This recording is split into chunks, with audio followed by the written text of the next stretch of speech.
भोजपुरी का एक ऐसा फिल्म जिसने रचा इतिहास और तोड़ा भोजपुरी की कमाई का रिकॉर्ड और बॉक्स ऑफिस में उड़ाया गर्दा। हम बात कर रहे हैं भोजपुरिया पावर स्टार पवन सिंह की नई फिल्म सूर्यवंशम। फैंस इस फिल्म का लंबे समय से इंतजार कर रहे थे और इस फिल्म को 30 अगस्त 2024 को सिनेमा घरों में रिलीज कर दिया गया था।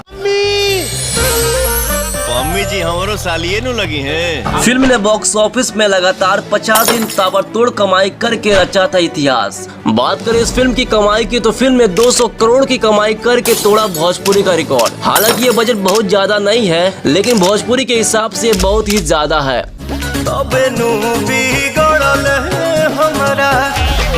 अब बात करिए फिल्म यूट्यूब पे कब रिलीज होगी। अगे आज कुछ आखी देखी आइल बड़ा तबे जान देवे। तो बता दे इस फिल्म को पहले वर्ल्ड टेलीविजन प्रीमियर में टीवी पे दिखाया जाएगा, उसके बाद फिल्म को यूट्यूब पे देखने को मिलेगा।